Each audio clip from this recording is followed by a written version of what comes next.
I'm not a crook.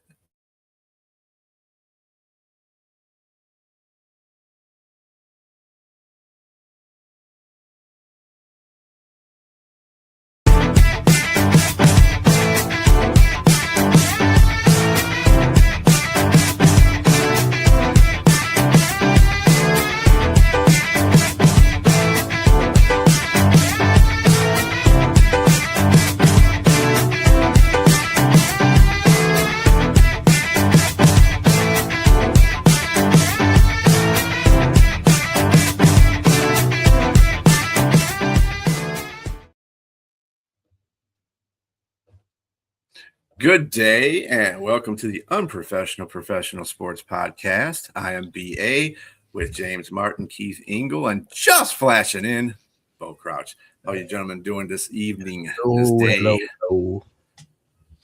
Doing good. Doing well, sir. Yes, it is another day, another sports week, as usual. We're going to start off with the aftermath of the Michigan defeat of UConn. It was a really good game. It was really a good defensive game for the most part. UConn basically did what they set out to do against Michigan. Michigan was just more overpowering than UConn was. Like, it was a really good game. And I thought Michigan was going to come out in the second half and play a lot better than they did in the first half, and that's what they did, and even though they were leading in the first half. But let's see here. I think what was interesting was nobody could hit a three on that one rim. Yeah. You know, unless that thing was laced, if it touched the rim, it didn't go in. And, you know, unfortunately for UConn, that's what they had in the second half. So, I mean, you know, that's one of the downsides to being new rims, new balls, right? The finesse of being able to touch the rim can go away a little bit. Oh my goodness. This is a whole pause moment. New rims, new balls, finessing the rims. Hey, don't act like you don't like it. Goodness. Rim shot. Boy, talk about unprofessional. I'm staying away from all these rim comments tonight. I can tell you after last. Hey, that's why you play the. Well, That's why you play the game. We can go into our cornhole. Right. No, that's why you play the game. Is it sports commentary or is it porn? You don't really know. I will say about that game, though. I mean, if you told me the game would be played in the 60s and UConn would have 22 offensive rebounds, I would have told you they won the game, because that game set up perfectly for them to. The only way they could win the game, probably, and Michigan just really kind of beat them at their own game, and kudos to them. You know, I know a lot of people are in, you know, their hair's on fire because, well, 5 transfers. This is the end of the world. It's the world paid for their championship. That's the world we live in today. And you know what? 2 of those guys who started on this team, by the way, weren't playing for. They were playing terrible. Mara at UCLA and. The point guard, was at North Carolina. They were not playing or playing badly. It was a turnover machine. So got to give Dusty May a little bit of credit for getting this team to gel and play together. I mean, this is what I'm not crazy about where we are in college sports, but this is where we are, and I'm going to give Dusty May some credit here, not just say you bought a championship. It's just ridiculous. This is a great team. LSU. LSU. Right. You still got to play within a team. Those people have to gel. I mean, talent can go through so much. 2 of those guys, he turned into much better basketball players than where they were before. So you can't take that away from him or this team. So kudos to Michigan. And now you got also, you know, also the fact that they were lights out from the line. I mean, when they were sent to the line, they hit both shots almost every time. One time down the stretch, I think they missed those 2. The kid missed 2 right, I think, in the last minute. At the end of the game, Yeah, and that did make you worry a little bit, because you're like, oh, and then they probably went down and turned the ball over. And so it didn't ultimately matter. But yeah, when he missed those 2, they were down 4, and you're like, oh, okay. Like there's a chance. There's And a chance, then exactly.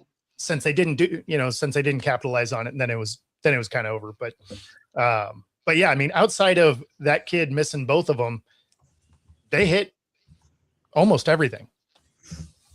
They're so good defensively inside. Those big men are so good. I'm surprised that UConn found a way to get 22 offensive rebounds as good as those big men are.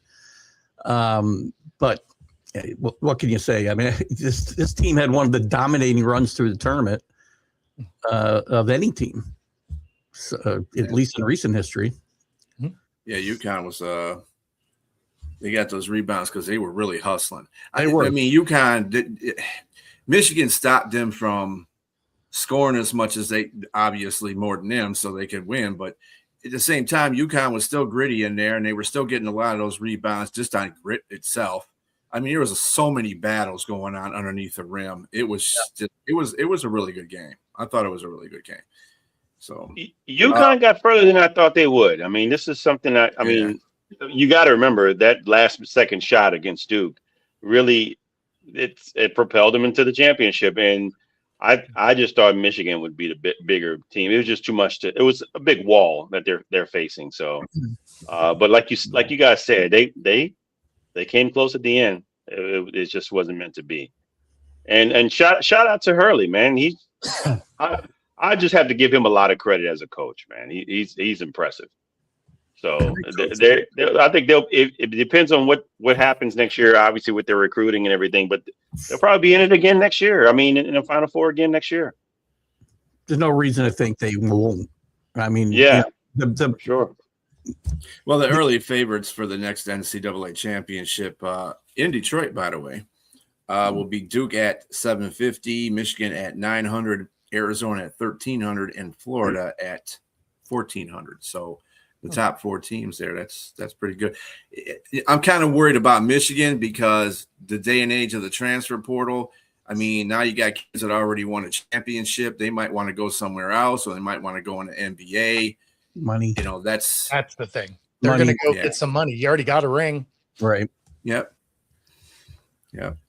So and Elliot Cadeau was the most outstanding player of the 2026 Final Four. And I tell you, watching those games, he was the guy that was keeping them in those games because, you know, Yaxel was up there. You know, he's hurt. He was kind of maimed. So he wasn't going to – he did the best he possibly could do. Lindenborg did. But, yeah, this was all Cadeau's. He played great. And the kid wasn't that good last year. No, he was a turnover machine at Carolina, and he really changed that in his game pretty quickly. So great job by them. And I have to, do a little mea culpa because I did pick Michigan, but after I picked like three other teams to win this tournament. Hey, well, Michigan was in my original final too, so I'll take credit. But anyway, North Carolina, speaking of which, hires Michael Malone to a 6-year, $50 million deal. Do you think that's going to improve that team immediately? I don't think it'll hurt them. I mean, the kids will see that as well, this was the theory of Bill Belichick too, right? They're going to attract better players because they'll be prepared to go to the next level. Didn't really work out there, obviously, at least not yet. I think they'll be better. I think Mike Malone is probably he's definitely a good bench technician. He's a good game coach, probably. And that was Hubert Davis's downfall. Hubert Davis recruited. They had kids. He couldn't keep them there, and they didn't play to maybe the best of their ability when he coached them. So I think they'll be better. I think this came out of nowhere for me. I'd read Sunday that Tyler Hansborough said, "Watch out for Mike Malone." First time I heard his name was Sunday, and people were saying he was mentioned from the beginning. I never heard his name once until Sunday. And, Michael T stays in the background. He was mentioned from the beginning of Sunday. Yeah, that's it. The beginning of today. I do think he might have been the second choice. I think Billy Donovan would have been the coach if he would have left the Bulls now, but he wouldn't leave. And with the transfer portal opening, they couldn't wait for the NBA season to to finish. So I don't know that for a fact, obviously, but I really thought it was going to be Billy Donovan. And I like Mike. I'm sorry, I'm not supposed to call him Mike Malone. It's Michael Malone. We don't want to upset the coach. You know, it'll be a different experience, right, at Carolina, because he doesn't have any ties other than his daughter playing on the volleyball. I'm not sure, the volleyball team. Is that right? Mm-hmm. She plays something there. That's his only tie to the university, which is the first time in almost 70 years they haven't had a tie since they hired Dean Smith away from Kansas. That's the last time they went outside of the program. So we'll see. It'll be different for everybody there. It's a new beginning, and I think they should have a good chance to rebuild that program, because I mean, it's a shame that they're not considered a rivalry anymore with Duke. Man, they need to be, even although they beat them this year, but I just think that they just haven't been what they were since, you know, the Vince Carters, the Rasheed Wallaces, you know, and those type of players that were there, man. It's just not what it used to be. Yeah, anywhere else, Hubert Davis didn't do a bad job, quite frankly. It just wasn't good enough for Carolina's standards. And, you know, they didn't have horrible records. I mean, most schools would have been happy with the success that they had. And he may still have the job if he didn't blow a 19-point lead against VCU. It's possible. Well, it is North Carolina, so they are a prominent basketball superpower, supposedly. So, yeah, get back on track. I think they will with this new coach hiring. So we'll see. Well, you got to win fast, right? Matt Doherty got to a Final Four his first year. Then he had a bad year the second year and got fired. So, I mean, that's college sports now. Like, you can't have a bad year anymore. You can't cultivate talent. You can't build a team. You can't have an off year. College basketball, the rules suck. They got it. I think they have to match what the NBA. I mean, what the NFL is. You got to have players at least 2 to 3 years, man. 1 year, one and done is terrible for the game.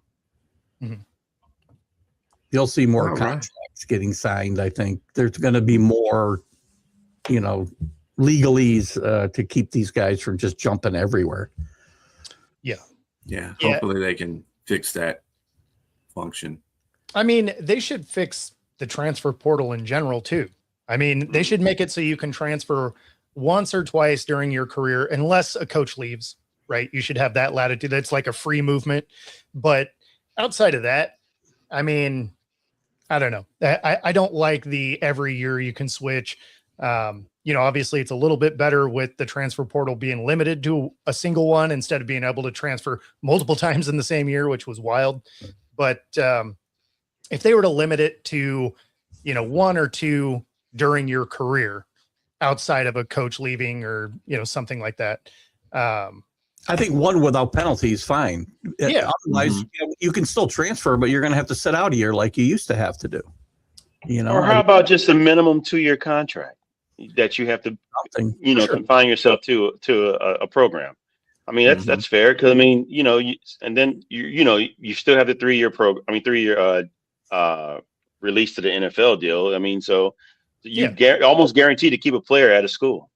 Well, and you have that same release whether they were going to go to the league for if a coach leaves, right? Right. Because you know, then you'd be like, hey, you know, I understand I signed this, but I'm not willing to get paid to be terrible. Right. You know, so yeah, I don't know. We'll see. You almost have to do something with the coaches too, and maybe they can't poach their players when they leave too. That, you know, that's another problem that on football and basketball.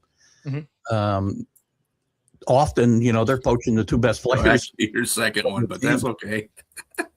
Well, it's because they can't see all the other platforms. Yeah. It'll be Rick is on Facebook too, so it'll be interesting to see if the presidential commission. So there's an executive order now that's been signed that says 4 years, 5 years to play for, and 1 transfer. That's it. 1 transfer without penalty, and some other things. It probably won't. Somebody's got to enforce it. It really doesn't matter, right? Yeah, so, I mean, that's the thing, is it's not going to get enforced. No, probably not. I mean, we just had in football Chandler Morris just got denied. All these guys suing to get extra eligibility, right? He wanted to play a 7th year, and we've seen Trinidad Chambliss, and we've seen Aguiar, and a lot of guys on the football side that have been suing, trying to get extra years. Well, and some of that is because now you can redshirt at 9 games. I mean, you've played the whole year. You can redshirt. So of course you want more years of eligibility. You could play forever based on the ability to redshirt. And the portal's got to change. You know, it's ironic in basketball. The kid who there was a big ruckus about this year went back to Baylor. The first guy ever drafted by an NBA team, didn't make the team, came back, had eligibility, and Baylor brought him in. I can't think of his name right now, but irony of all ironies, he's in the transfer portal. Yeah. I mean, come on. Yeah, I mean, soon as you had a G leaguer be able to make it back and be eligible to play, that opened it up for every pro athlete. Yeah. You know, so basically, unless you make it to the league, right? NBA, MLB, NFL, right? If you're at any lower level, that opened the door to be eligible to go back to school. Look at the number of European kids that are playing that have theoretically experience in Europe, right? There was, I want to say there was, you guys still there? Yeah. Yep. Yes. Yes. Just had my window closed by accident. Sorry. I believe there was 24. I want to say there's 24 players from 18 different countries in the Final Four, on the Final Four rosters. That's a lot. Not of terribly great significance. Maro's from Spain, and there's a few good players that were there. But still, I think you're going to see more and more of this if that's going to be okay. Right? You know, you've got college eligibility. It doesn't matter that you played professionally in Europe. You're going to see an even bigger influx. Illinois had a bunch of kids from Europe on their team. So that's bigger thing. Stojakovic, both the Stojakovic brothers on there. They had another guy that was from, I think 3 of their 4 starters were from, 3 of their 5 starters are from Europe. Yeah. Yeah.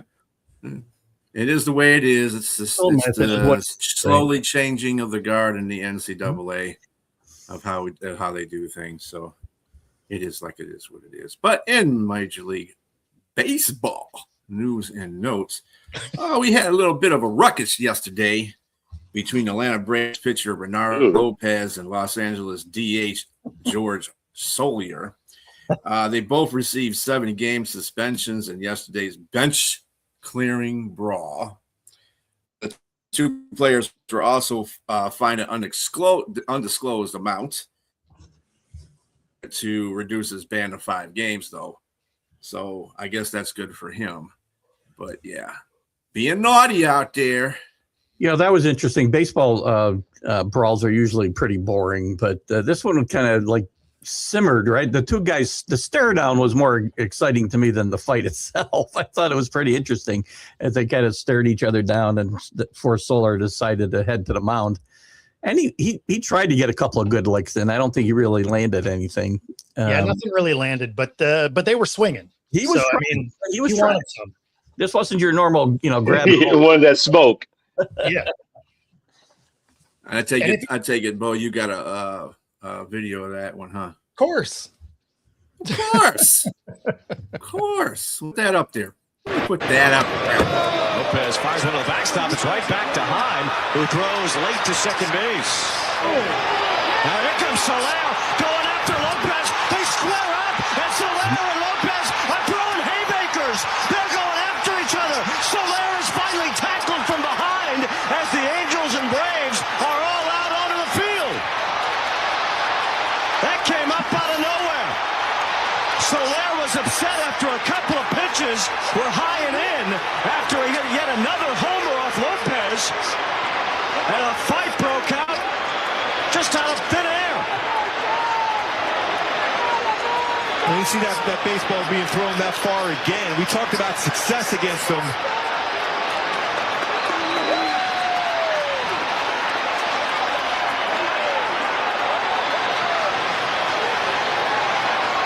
Well, that's one way to settle your differences between Ronaldo Lopez and Jorge Soler.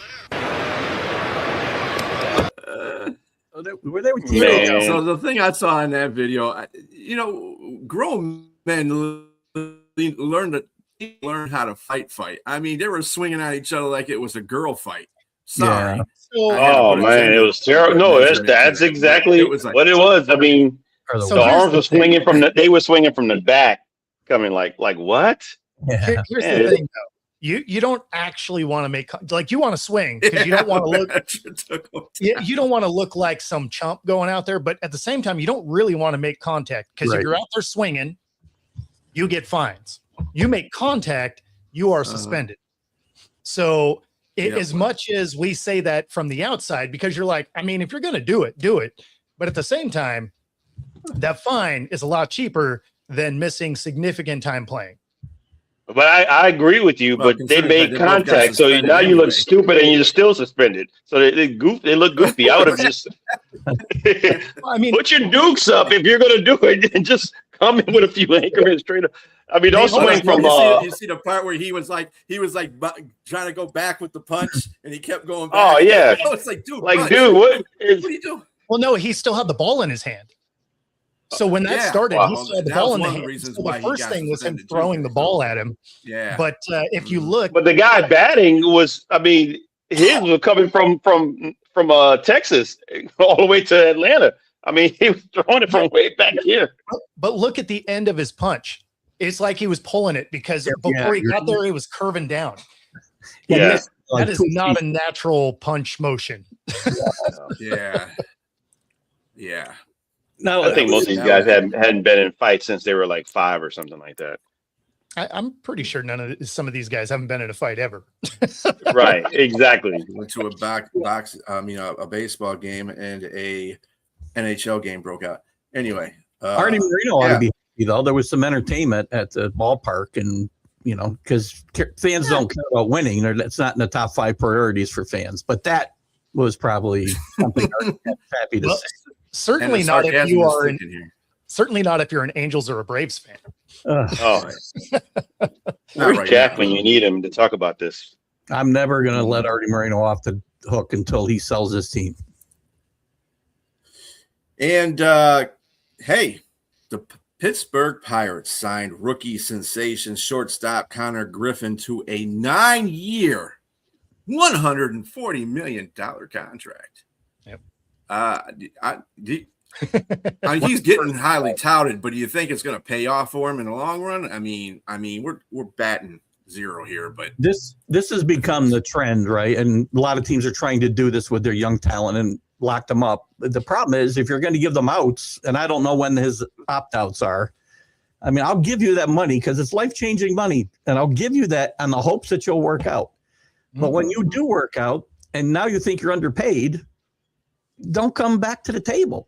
That's what's got to stop. And I don't know where his opt-outs are, quite frankly. I guarantee you with a 9-year contract or whatever it is, I think it's 9, right?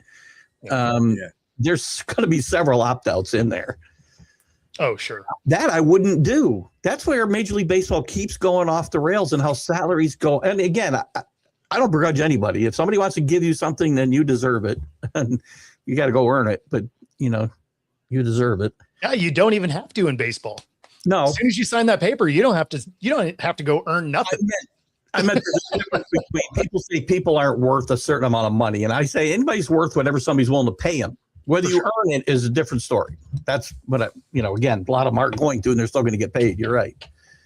But so what you're saying is the Tigers, even though they didn't win the arbitration with Tariq Skubal, that they give him this year. And if he decides to fall flat in his face, then the Tigers are made to look real good in this situation because you didn't pay him a contract to stay here. Yeah, you might rework his deal so you pay him $5 million a year for the next 25 years. Yeah, this kid's making $15 million a year off the rip, man. That's a lot of money, but it's a better deal for the team though. I mean, it's very team friendly. But I mean, you think he's worth it? Is the question. Well, yes, he's worth it because somebody gave it to him. So will he earn it? I don't know. To what you say, James, good. He's worth whatever you pay him. I think he will. This kid, I mean, his debut, I mean, he may not be setting the world on fire with the bat right now, but he did everything in his debut. He made some great defensive plays. He had a base hit, showed off his legs a little bit. He can do it all. Well, whether he will at this level, we'll find out. That's why they play the game. I mean, the Padres are 7-5. They're playing some pretty good baseball too. I mean, the Pirates. Pirates are playing. Yeah, they're playing really good. 7-5. Yeah. Besides, the other end of that is that deal. When it's up, he's still going to be under 30. So I mean that at least gives you some optimism that he's still going to be playing prime baseball by the end of it. Like usually you see these contracts where you're like, okay, the first 5 years is going to be prime baseball, and then it's going to be rough to pay the second half of those contracts. He's young enough on this one. He potentially gets another bite at a big check at the end of the thing. Yeah. Unless there's opt-outs, Paul, then the 9 years doesn't mean anything because then he can just go after 3, right? When he feels he's not getting paid enough. Which if he works out, he won't be getting paid what everybody else is getting paid on. I want to see if he's got opt-outs. So far, you don't think he should have opt-outs, Keith? I don't think he should have to get out. If you're going to give somebody 9 years with, again, it's life-changing money for anybody who's getting paid at that point. I'm sorry, unless one of the Rockefellers is getting drafted. I mean, but what if he turns out to be a Aaron Judge or Juan Soto? That's the chance he took. So he took a chance by taking the money right up front. The kid. Oh, come on, Keith, come on. I'm not paying. What if I give you what's the amount of money again? 9 years for 140 million. 15 million a year. I gave you $140 million guaranteed. That's not a lot of money.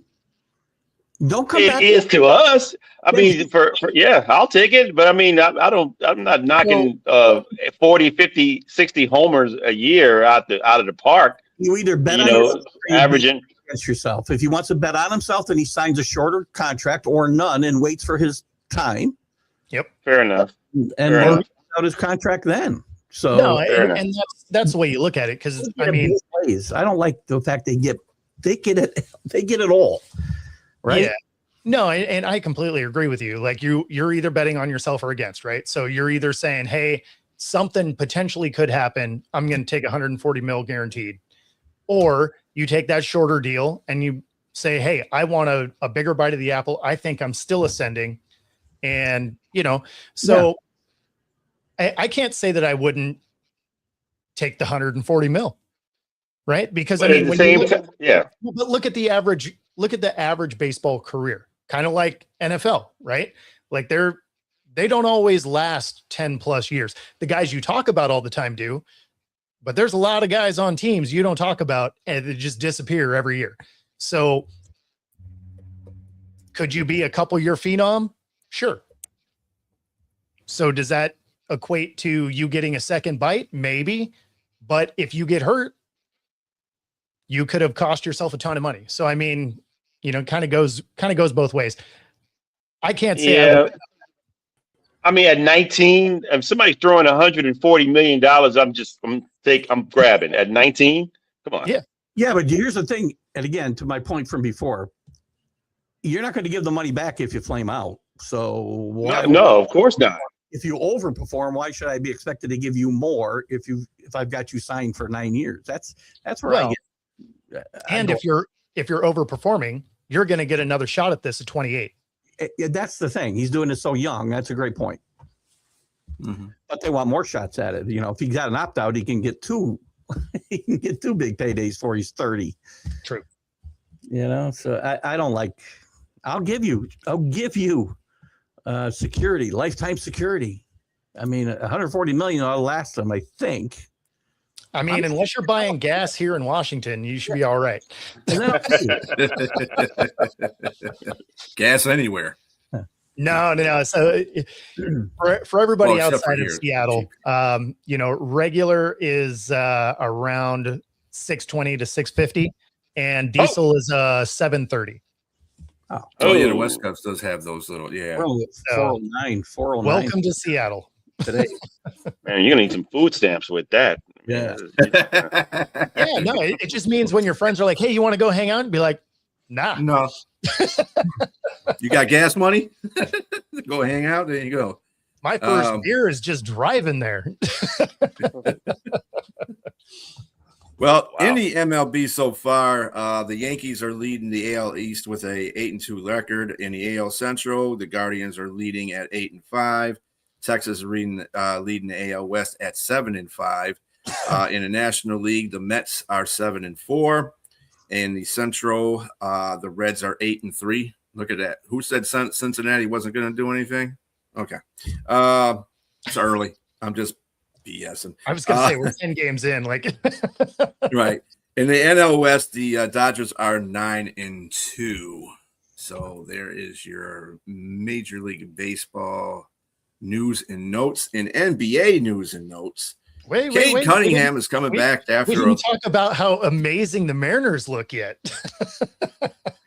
It's 10 games in the season. So now it's only 10 games. Okay. Yeah, it's only 10 games in the season. Oh, that's just information. That's just informational knowledge. That's all that is. It has nothing to do with anything. Before you do, I would like to acknowledge the passing of one really fine baseball player today, and Davey Lowe passed away today at 80. Really a gritty player. Not the best player in that Dodger team, but he's really clutch, and much respect to that guy. As we saw him a lot in the playoffs as a Yankee fan in the 70s, and kudos to a great career, manager, coaching, as a lifer in baseball. And Texas does. Yeah, I'm a little jealous. Texas got that's less than it cost here.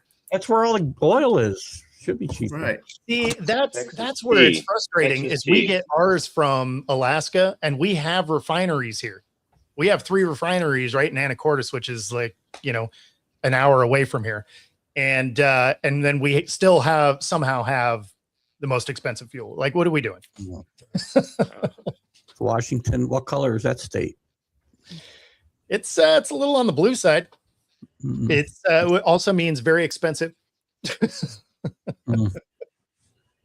I love that. Getting to the NBA. Cade Cunningham is coming back after 11 games where the Pistons went 8-3 and won the conference. I don't know if he should come. My opinion is he should stay out until the playoffs start. They've done everything they can do right now. There's nobody that's going to catch them at first place in the conference because they won the conference. They won a division. There's no reason for them to be having him out there, and they're playing just fine without him. Although the last game they didn't, but I mean, I don't know what everybody else's opinion on that, but it is what that is. Might you not even think about sitting him in the first round, because you're not going to need him to get by the first round, and I'd want him to get to it as optimal health before I get to series that are going to be in doubt as I can. And if he goes out there only 70%. And maybe with a chance to re-injure himself, I'd want to wait, I think, because they're not going to lose their first round matchup to the Heat, right? Or whoever comes out of the play-in round. Right. That's where I would go.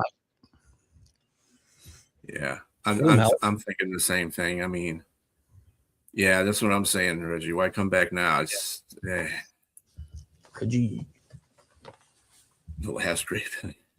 Oh, so. Wow. You don't think LeBron's a good player? What's going on with you, man?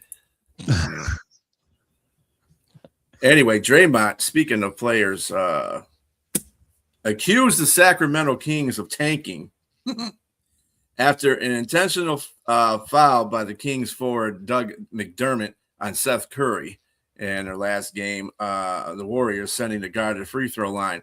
And the NBA is investigating this whole situation for tanking. Nobody tanks. What's he talking about? Right. It took Draymond Green to get something investigated. I mean, we all know what's going on with the Kings and the Jazz and the Wizards and the Pacers. They're all doing the same thing. It's so obvious. They don't even try to hide it, for crying out loud. This is. Well, we know somebody's a LeBron hater here. That's pretty obvious. It's not right. I mean, he does cry a lot. Like, let's not pretend like that doesn't happen. Like, if he was going to be a dual sport, it would be soccer.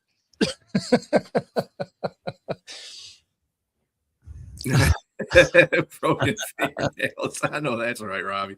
Yeah, it seems like the NBA has all those I would call them bitchy injuries, but it is what it is. So for your Eastern Conference, your top 4 playoff teams right now are the Pistons, the Celtics, the Knicks, and the Cavaliers. For the Western Conference, it's OKC, San Antonio, Denver, and the Lakers. So for those that are keeping up with that. And speaking of moving over to the playoffs, the NHL. I know nobody barely pays attention to the NHL, but damn it, we're going to do it. Because you know what? It's the playoffs. When the Rangers are good, I do. What are you talking about? I'm there all the time. Unfortunately, we are awful after the Olympic break. We are 1-7-2 in the last 10. So in the NHL, these teams have clinched the playoffs, are in the playoffs right now. Tampa Bay, Buffalo, Montreal, Carolina, who won their division, by the way, Colorado, who won the Western Conference already, and Dallas and Minnesota. Wild cards we got are Boston, Ottawa, Utah, and Nashville. And by the way, Buffalo is a significant. This is significant for Buffalo. Buffalo can't get right, and this is a year they're getting right. It looks like. Now, how far they make it in the playoffs? Never know, but at least they're getting in there. Teams that are eliminated: Chicago, Calgary, Vancouver, New Jersey, and the New York Rangers. And Florida. Did you say Florida? When was the last time a Stanley Cup champion finished? Yeah, Florida too. Yep. Records in the league. Mm-hmm. It's been a while. And maybe I'm misremembering, but it's been a while since that's happened in my mind.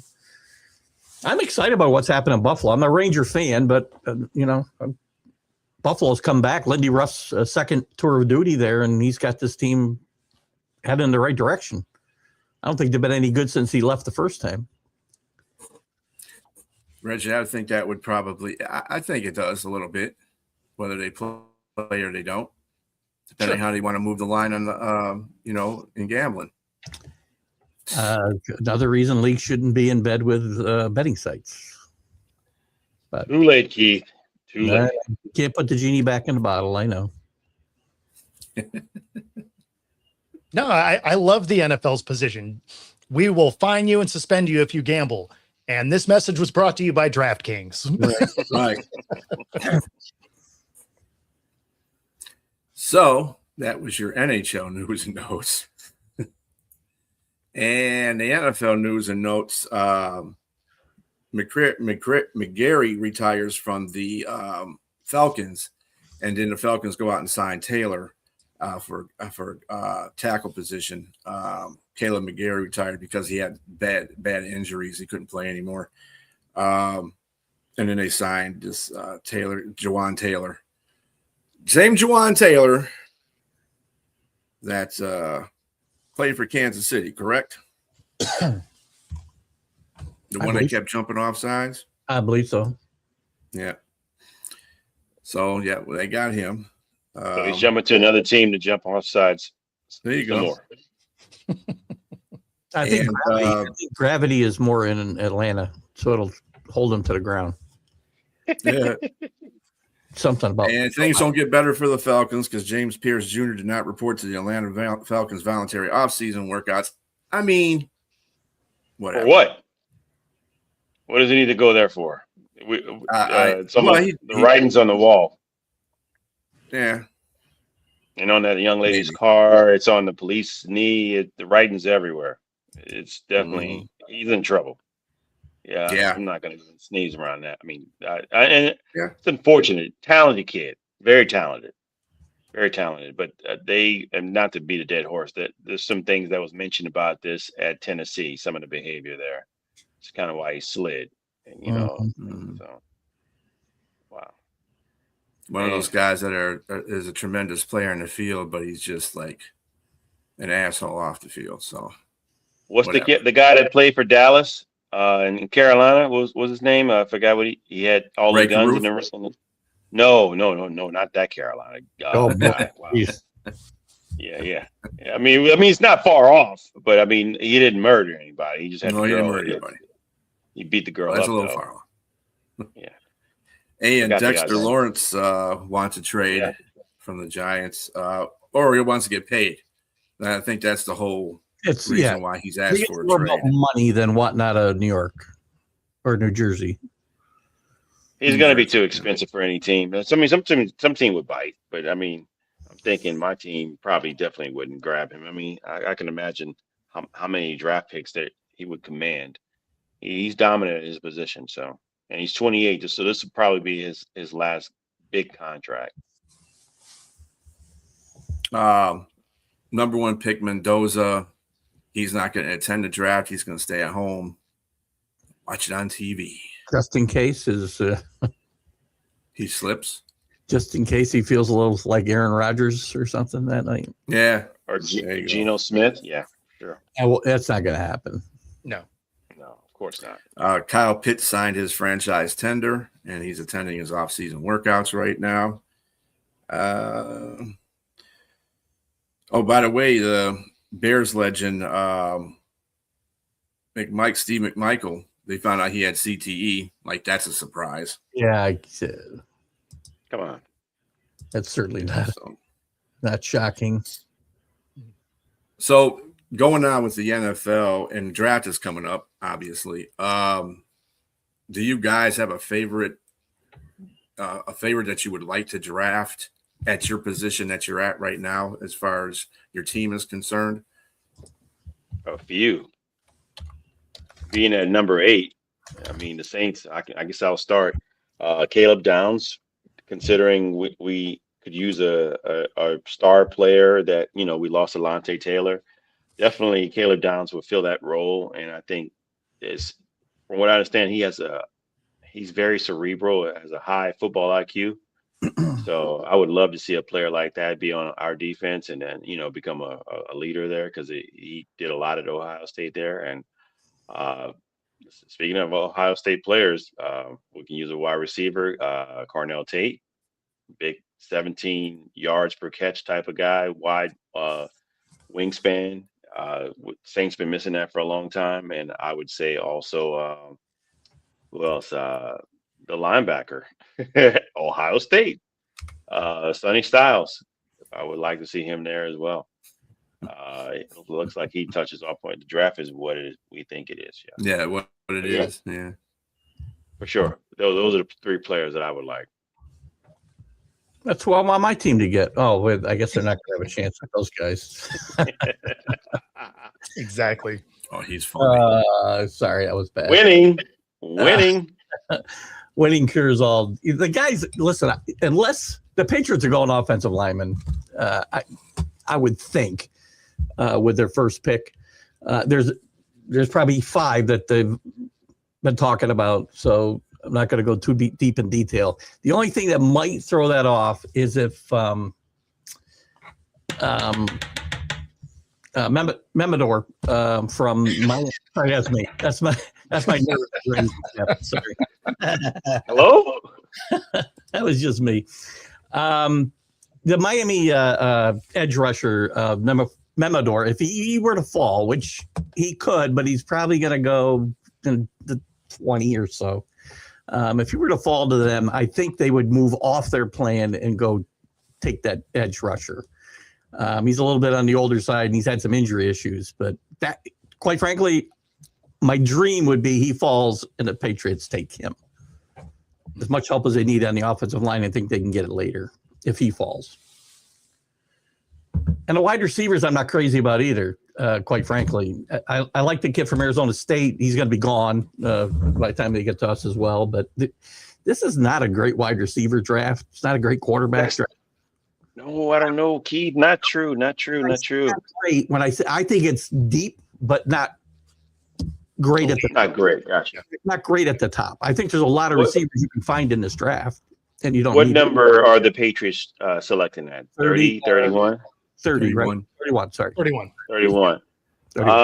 If you can get, I would say, what are you looking for? A big guy, smaller guy? Guy can get down the field. They've already got guys who can, catch the ball across the a lot of guys that can fill. Omar Cooper Jr. probably would be great if you can get him. Though. He's going to be gone. I would think him and the kid from Arizona State are both going to be gone by 31. Brazel out of Tennessee might be available. That might be a good spot for him. I don't, unless one of those kids falls, I don't see them going with a wide receiver or any skill position here until later in the draft. Don't take some wide receivers. They always do. They always draft like 3 or 4 of them. And Booty's like the only guy who's worked out in the last couple of years. Pop Douglas, I guess, but Booty's one of them really. He's worked out on the field. Thank goodness he's beginning to work out off the field. He had a lot of trouble at the beginning. And I loved him coming out of LSU. Booty, yeah. Who drafted him originally? Who was the coach? There. Who was the coach? Belichick. Was it Bill? Yeah. Oh, okay. That was his last. He actually got something right in the wide receiver corner. Huh?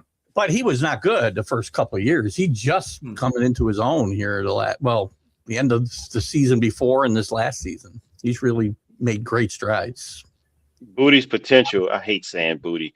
But Booty, I'm from Louisiana. It's really Booty, but everybody says Booty. But it's terrible. Booty. But his Booty, yes. But his potential is through the roof, man. He has a high ceiling. I mean, the floor is a little bit low, but I mean, he has a high ceiling because he just, like you said, the potential. He's realizing his potential and he can play. I just watched him at LSU and he had some serious breakout moments. So he's good. I think he could be a legit number 1. He can be a legit number 1. I think they're counting on him to be the number 1 guy this year. I really do. And he stepped up big in some big moments during this season. He had some breakout moments like he had at LSU this year. I mean, the overall numbers aren't overwhelming, but he had some big plays and big moments this year. And I like what this kid can bring. He's a big kid. He goes up and gets the ball, and you need that too. Plus, he's not afraid to go over the middle. A lot of guys are afraid of that. With Stephon gone, they do that. No, you shouldn't be afraid of it anymore. You're protected. One guy's they don't get protected. I don't think. I mean, they make calls, but they still get the snot knocked out of them more than anybody on the field. Not like they used to. The reason why I asked about tall or short, Keith, because Zachariah Branch is going to be a playmaker as well. I like his potential too. He's 5'8", 190, but I mean, he kind of reminds me of Steve Smith, Senior. Oh man, he's got the potential, man. He's got dog in him too. So whoever gets him, they're going to get a. At 5'8", playing the NFL, you better have that dog attitude. Yes, that's that. Yeah, he's got to stay healthy too, because 190. That's not, that's kind of. Yeah, but he runs a 4.33 though. So I mean, you're not really you got to catch him to hit him. Yeah. Well, and if you do hit him, the impact will be great. I'm just saying. It's true. So, you can run fast all you want, but if somebody catches you at an angle, that's all she wrote. So my thing is, I'm saying he's a little stockier than you think. Yeah. Yeah. Well. Yeah. What you got there, Bo? Who do you think your guys are going to get? Yeah. So I think we drop out of the first round. The 32nd pick is not something. I mean, the Seahawks traditionally drop out anyway. They very rarely actually utilize that first round pick. So if they're picking last, they're going to trade it to somebody that's interested in that 5th-year option, right? Which is really all the 32nd pick is good for, because you're getting a second-round talent at 32. You just get a first-round option on them. So they probably drop back, especially considering they only have 4 draft picks in this draft anyway. So if they were to drop back, I could see maybe the Raiders doing something like that. So then they'd be picking in the top 5 of the second round. I could see them picking up the running back maybe out of Penn State, Katron Allen, right? Strong runner between the tackles, good vision, actually pretty good hands. And so I could see that. I could also see them maybe going after the running back out of the UW, also a good running back that does pretty well in a running back by committee style. But because we're still going to have Charbonnet here. And so I expect them to target that running back position, specifically in the second round. Walker and Charbonnet were both picked in the second round. So it's just something that, Schneider tends to do. And if they can drop back out of the first round and get an extra third or fourth, something to make it so you have more than only 4 picks, is probably the route they're going to go. What do you think about Davian Price out of Michigan? The other really good running back that no one talks about, considering, I mean, not Michigan, out of Notre Dame. I don't know that he's necessarily going to be there, right? Because although people aren't necessarily talking about him because of Love, people were really high on him still. So if somebody else needed a running back, his grade is actually kind of all over the place. So he may still be around, but the 2 guys that I was mentioning actually fit the Seahawks system pretty well for the way they use running backs. And that's kind of why I was looking at those guys specifically, is they adapt to a running back by committee. They're powerful runners. And because you already have Charbonnet, who is better at the finesse run, right? So they tend to like to have both. Walker was more up the middle, right? So they have that position to fill. They actually have better hands than Walker did, and are solid blockers. So those are some of the traits that Seattle specifically would be looking for. And being in a mid-second round pick, those guys would likely still be there. Yeah. The consensus out of Detroit is that they're going to pick Penn State offensive guard Vega Ione, and at 17, I kind of think they're going to go with a defense, because they've really gotten a lot of offensive linemen in free agency in the offseason. So and I believe they're going to move Penei Sewell back to left tackle, his natural position, and put the new guy that we got from, I believe it was Tampa Bay. I'm not sure, but he's an offensive tackle. He would play the right tackle side. We got guards that that are pretty good. I just don't know where they're going to go with this draft. It's either going to be an offensive lineman or a defensive end. There's only 2 choices they can go, in my opinion, because they don't, unless they go for a grab. One of the things that me and James are talking about, one of the rumors was a trade with Washington, to trade up to Washington and get a player in that regard. I think they're 7th, by the way. So I don't know if they do that. That's a whole different situation. They might try to get a safety or a corner high up there. But I think it's going to be a defensive end, in my opinion, because they really do need somebody to work with Aiden Hutchinson on the other side and replace Muhammad, who went to Tampa Bay, as a matter of fact. So I don't know who the defensive end is, so don't ask me.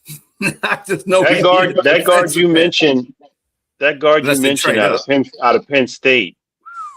That dude is he's going to be up there somewhere, man. He's a monster, and he has some experience as well as center. Don't you guys need like a center too as well? No, we got a center. We got Cade at center, so that's. Gotcha. I mean, they got their center tied up for 3 years. I'm not saying he's Frank Ragnow or anything, but he's a center. He's better than Glasgow, that's for sure. You need a guard, because I'm pretty sure you could get Bradford for cheap. And that might work with the Lions too, because they're cheap. So you never know. He won't be expensive, but he won't block very well either. So, okay, that is it, what I got for the NFL news and notes. Does anybody have any other sports news they want to throw out there with the draft, I think the Jeremiah Love story is going to be very interesting to see as teams try to maybe move around to get him, because there's not another running back that's going to get picked in the first 2 rounds, maybe, other than Love, and the Giants really want him. And it's still some debate. I don't know why the Titans would be debating whether they're going to take Love or a lineman. But if they decide they're not going to draft Love, they'd be smart to work out a trade for that position. But I think it's intriguing. If he goes to the Giants are going to be in very good position very quickly under John Harbaugh. Absolutely. That would be a key addition here. He's rated as between number 1 to number 3 player in the draft overall.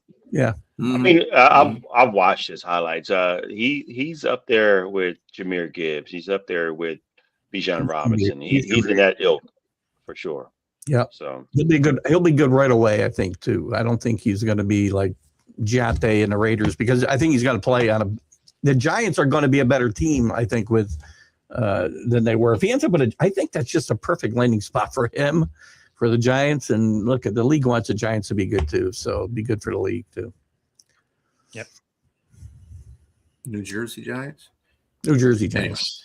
and we won't be having what is the football show that Hard Knocks, where the GM or the owner is saying, I hope we don't do that. Let them go over to Philadelphia. No, because we got Hard Knocks. We got the preseason one. Then of course Keith has it next year.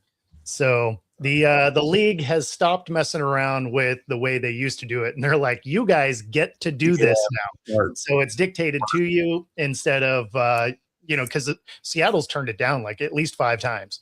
They're like, yeah, we don't want that distraction here. And now the league is just like, well, you get it anyway. So such bad luck. Yeah, no, it's so we do have that coming. So yeah, well, I mean, they won a Super Bowl. I mean, I get it.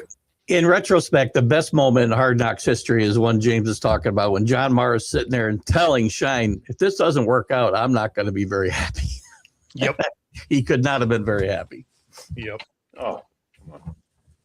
Somebody needs to get fired. In WNBA news, big trade. So that the expansion draft already happened, and now we're in the free agency period. We still have the draft coming up, I believe, on the 13th, and then camp starts the 19th. The first preseason games are the 25th. Like super tight schedule. But some of the trades have already happened, and Angel Reese is headed to Atlanta, which is actually a nice acquisition for them because they have a good team. They need her defense and rebounding ability, and they're not going to try and make her be a point guard. They're going to let her do her actual job. So I think that's going to be a great fit for Atlanta. It was all a dream. I used to read World Up magazines. See, I just figured you were going to go with the Barbies headed to the dream house. Oh my goodness, no.